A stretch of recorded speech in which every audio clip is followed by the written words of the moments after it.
आत्म कारक ग्रह। आत्म कारक ग्रह जो हमारा आत्मा का ग्रह है, जो हमें दिशा निर्देश देता है, जो हमें लक्ष्य को बताता है, हमारे जीवन का लक्ष्य क्या होना चाहिए, किस दिशा में हम आगे बढ़ें, जिस दिशा में हम मान सम्मान की प्राप्ति भी करें और सफल भी हों। तो आज के वीडियो में हम 2 कुंडलियों का तुलनात्मक अध्ययन करेंगे और ये 2 कुंडलियां हैं राजनैतिक।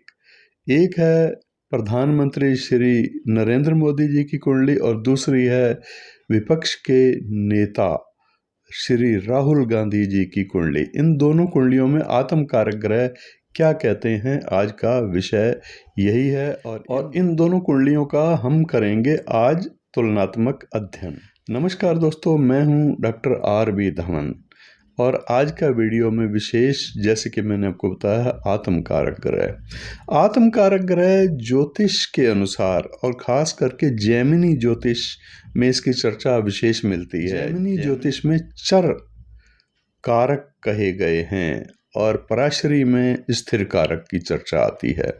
हम आज बात कर रहे हैं चर कारक की। जैमिनी मत के अनुसार चर कारक, जैमिनी ज्योतिष में जन्म कुंडली का सबसे अधिक जो डिग्रियों वाला, अंशों वाला ग्रह होता है, राशियों को छोड़ करके। राशियों को नहीं देखा जाता, केवल अंशों को देखा जाता है। डिग्रियों के अनुसार, अंशों के अनुसार कौन सा ग्रह जो सबसे अधिक अंशों वाला, वही कहलाता है। कुंडली में कोई भी कारक ग्रह 2 प्रकार से चिन्हित होते हैं।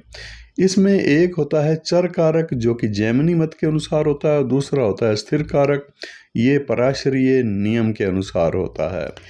आत्म कारक ग्रह जैमिनी ज्योतिष में जन्म कुंडली का सबसे अधिक अंशों वाला, डिग्रियों वाला ग्रह आत्म कारक ग्रह कहलाता है। जन्म कुंडली में कोई भी ग्रह 2 प्रकार से चिन्हित किए जाते हैं। आज हम बात करेंगे आत्म कारक ग्रह की। पराशर मत के अनुसार सभी कारक स्थिर होते हैं, वो चर नहीं होते क्योंकि वो बदलते नहीं हैं। इस वीडियो का विषय जैमिनी चर कारक है। आत्म कारक जिसे आत्मा की इच्छा या दिशा का कारक माना गया है, जो जीवन में व्यक्ति के मुख्य उद्देश्य और व्यक्तित्व को दर्शाने वाला ग्रह होता है। वो दिशा निर्देश करता है, वो हमें लक्ष्य, जीवन का हमारा लक्ष्य क्या हो, जिससे कि हमें सफलता प्राप्त हो, अपने कार्य क्षेत्र में मान सम्मान और प्रसिद्धि पर्याप्त मात्रा में प्राप्त हो, ये बताता है हमें आत्म कारक ग्रह। तो सबसे पहले आज हम प्रधानमंत्री श्री नरेंद्र मोदी जी की कुंडली पर दृष्टि डालेंगे। इस कुंडली में शनि देव सभी ग्रहों से अंशों में सर्वाधिक अंशों में हैं और ये शनि ग्रह के अंश हैं 29 अंश 39 कला। इस प्रकार से आत्म कारक ग्रह होंगे। इसी प्रकार श्री राहुल गांधी जी की अगर कुंडली देखते हैं तो उनकी कुंडली में भी शनि ग्रह ही आत्म कारक ग्रह है। शनि ग्रह क्योंकि 24 अंश 22 कला का होकर सबसे अधिक ग्रहों में अंशों वाला ग्रह है और इसलिए इनकी कुंडली में भी शनि ग्रह ही आत्म कारक ग्रह होंगे। आत्म कारक ग्रह का महत्व क्या है? आत्म कारक ग्रह वह ग्रह है जो व्यक्ति के जीवन के मुख्य उद्देश्यों को बताता है, इच्छाओं को बताता है और उसके किए जाने वाले कर्मों को बताता है। किस दिशा में कर्म किए जाएं, किस दिशा में उसको मान सम्मान विशेष प्राप्त होगा और कौन सी दिशा होगी, उसके जीवन का लक्ष्य क्या होगा। मुख्य रूप से आप ऐसा समझ सकते हैं, ये दर्शाता है आत्म कारक। व्यक्ति को इस जीवन में क्या हासिल करना है, किस लिए उसका जन्म हुआ इस धरती पर, उसका लक्ष्य क्या है और किस क्षेत्र में उसे सफलता प्राप्त हो सकती है या करनी है। कुछ एस्ट्रोलॉजर आत्म ग्रह के आधार पर व्यक्ति के व्यक्तित्व और स्वभाव का भी आकलन करते हैं। आज का विषय कुछ दूसरा है। उदाहरण के लिए यदि आत्म कारक ग्रह सूर्य होगा तो व्यक्ति महत्वाकांक्षी और ऊर्जावान, नेतृत्व करने की विशेष शक्तियों से युक्त होता है। और अगर आत्म कारक ग्रह चंद्रमा है तो वो व्यक्ति भावुक, संवेदनशील और पोषण करने वाला होता है।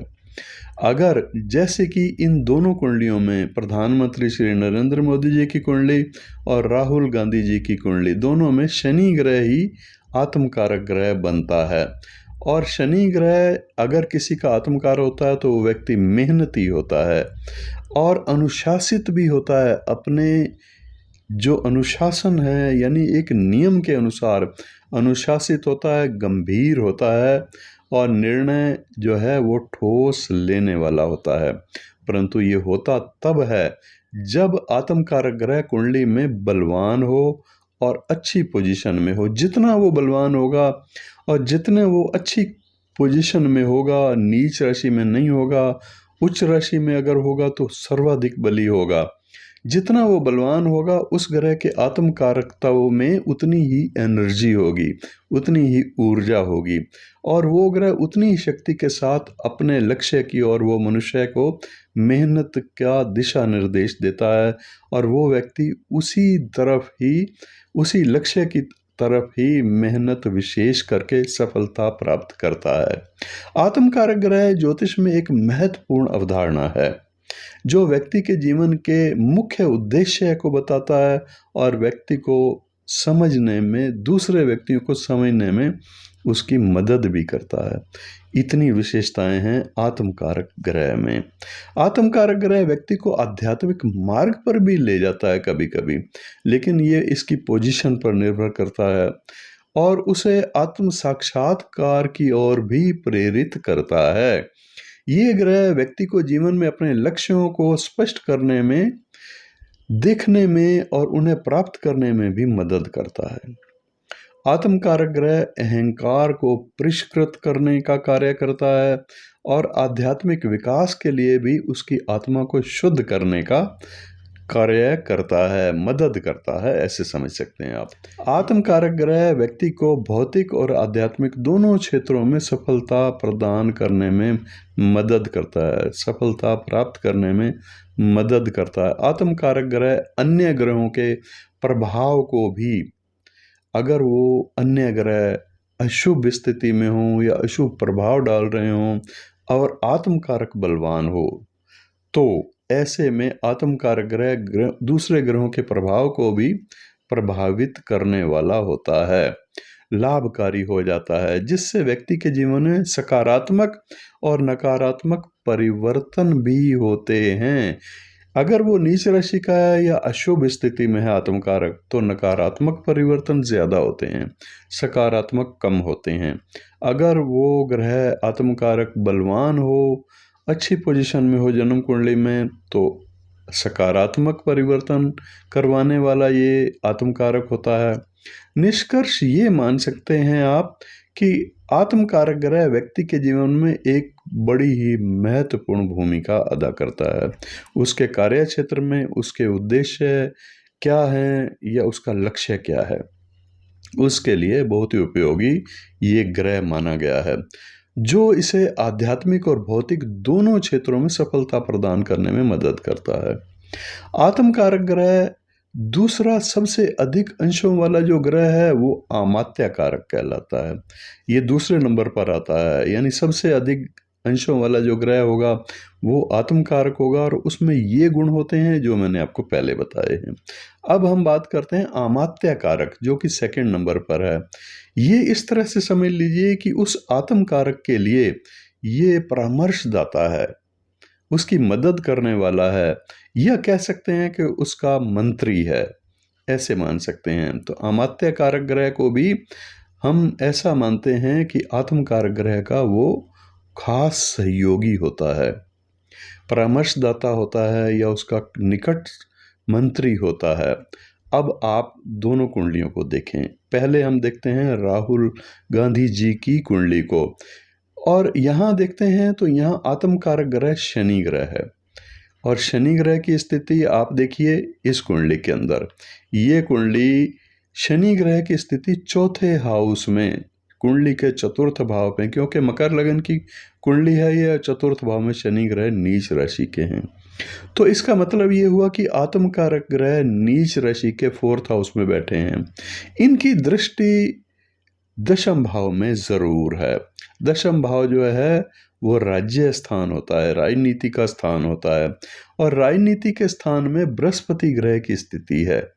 शनि ग्रह की केवल दृष्टि है, और वो भी शनि ग्रह चतुर्थ भाव में नीच राशि में स्थित है। तो कुल मिलाकर के इस कुंडली में हम देखते हैं कि आत्म कारक ग्रह नीच राशि के हैं, जो कि शनि ग्रह हैं। अब इस कुंडली के अंदर यहाँ देखिए आप, इस कुंडली के अंदर सबसे अधिक डिग्री वाले शनि ग्रह हैं, 24 डिग्री 22 कला। इस कुंडली के अंदर कोई भी ग्रह आपको 24 डिग्री या 24 अंशों से अधिक नहीं मिलेगा। एक शनि ग्रह ही ये 24 अंश और 22 कला का है, इससे कम ही बाकी सभी ग्रहों के अंश या कलाएं हैं। तो शनि ग्रह 24 अंश 22 कला का और होकर के भरणी नक्षत्र के चतुर्थ चरण में है, और ये है आत्मकारक ग्रह। नक्षत्र गणना के अनुसार ये विपत्त तारा नक्षत्र में आता है। अब हम दूसरी बात देखते हैं, इस कुंडली में अमात्य कारक क्या पोजीशन है। इस कुंडली में अमात्य कारक चंद्रमा ग्रह हैं, जो सेकंड नंबर पर आते हैं।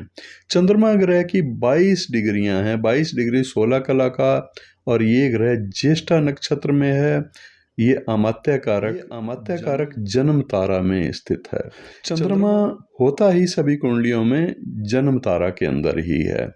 अब हम चंद्रमा को देखते हैं इस कुंडली के अंदर, लगन कुंडली में, तो हम देखते हैं कि चंद्रमा भी इस कुंडली में नीच राशि का है। वृश्चिक राशि का चंद्रमा नीच राशि का माना गया है। एक तो शनि जो आत्म कारक है ये भी नीच राशि का है, और दूसरा चंद्रमा अमात्य कारक नीच राशि का। तो इसका मतलब क्या हुआ, आप बड़ी अच्छी तरह से समझ सकते हैं। शनि ग्रह आत्म कारक के रूप में कमजोर है, बहुत ही कमजोर है। तो ये शक्तियां जो शनि ग्रह दे सकता है, राजनीति से संबंधित शक्तियां जो लक्ष्य हैं, उनमें कमजोरी आ जाती है। दूसरा फिर इनका सहयोगी अमात्य कारक, वो भी नीच राशि का है चंद्रमा। तो सहयोगी या मंत्री या परामर्शदाता, तो आप अपने आप ही समझ लीजिए कि या तो परामर्शदाता कमजोर हैं इनके, और या फिर ये परामर्शदाता का पूरा सहयोग नहीं ले पाते। तो इस तरह से इस कुंडली के अंदर आप देख सकते हैं। अब हम आते हैं प्रधानमंत्री श्री नरेंद्र मोदी जी की कुंडली में। यही तुलनात्मक अध्ययन करते हैं आत्मकारक और अमात्य कारक का।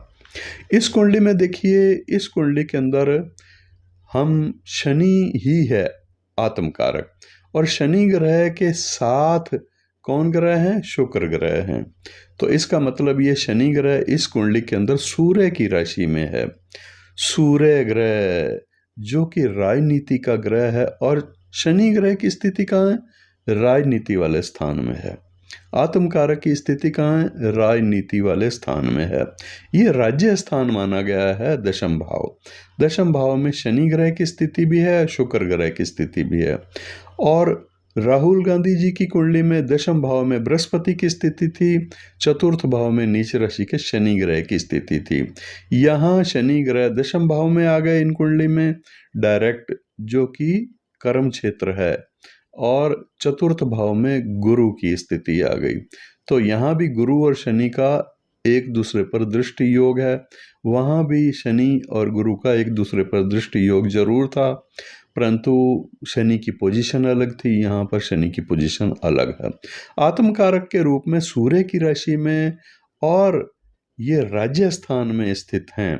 तो इसलिए ये उस कुंडली की तुलना में बहुत ही बेटर स्थिति में है, बहुत ही स्ट्रोंग स्थिति में है। अब इनके साथ दूसरा ग्रह हमें देखना होगा, जो कि अमात्य कारक है।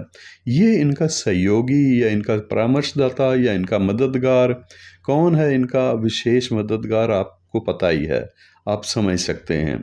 तो ये शुक्र ग्रह है, इस कुंडली में दशम भाव में बिल्कुल इनके साथ बैठा हुआ है, यानी इनका परामर्शदाता हर समय इनके साथ है, और परामर्शदाता इनका घनिष्ठ मित्र है। शनि ग्रह का शुक्र ग्रह घनिष्ठ मित्र है। ज्योतिष को थोड़ी सी जानने वाले सभी लोग समझते हैं कि शनि ग्रह के लिए शुक्र ग्रह घनिष्ठ मित्र हैं।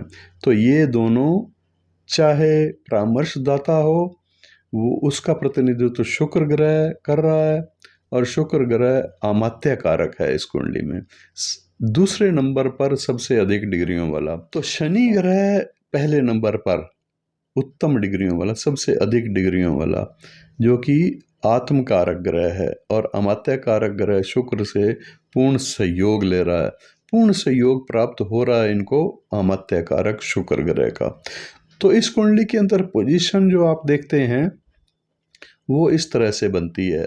तो आज का विषय था आत्मकारक ग्रह। आत्मकारक ग्रह की खूबियां भी मैंने आपको बताई और आत्मकारक ग्रह कहाँ तक किसकी मदद करता है ये भी मैंने आपको बताया। श्री नरेंद्र मोदी जी की कुंडली में भी शनि ग्रह ही आत्मकारक है। शनि की स्थिति इनकी कुंडली में सूर्य की राशि, वैसे तो ये शत्रु की राशि है परंतु सूर्य राजनीति का ग्रह भी है, राजनैतिक प्रतिनिधित्व करने वाला ग्रह भी है। राहुल गांधी की कुंडली में अगर देखा जाए शनि ग्रह को तो वो नीच राशि का है। तो राहुल गांधी जी की कुंडली से मोदी जी की कुंडली इस मामले में अमात्य कारक और आत्मकारक के मामले में जो कि शनि और शुक्र हैं, उनका परामर्शदाता और मंत्री, इनके परामर्शदाता और मंत्री से विशेष उत्तम स्थिति में है। दोनों कुंडली का तुलनात्मक अध्ययन करने पर यह स्पष्ट हो जाता है कि दोनों की कुंडलियों में मोदी जी की कुंडली राहुल जी की कुंडली से आत्मकारक और अमात्य कारक दोनों तरह से, इन दोनों प्रकारों से अच्छी स्थिति में है और ये दोनों ग्रह जो शनि और शुक्र हैं अच्छी स्थिति में दशम भाव में मोदी जी की कुंडली में है। दोस्तों, आज का वीडियो आपको कैसा लगा? अगर आपको विशेष जानकारी मिली और अच्छा लगा तो हमारी मेहनत सार्थक हो जाती है। ज़रूर लाइक और शेयर कर दीजिएगा अगर अच्छी लगे वीडियो, और अगर चैनल पर आप नए हैं तो सब्सक्राइब भी ज़रूर कर दीजिएगा। फिर मिलेंगे किसी नए विषय के साथ। नमस्कार।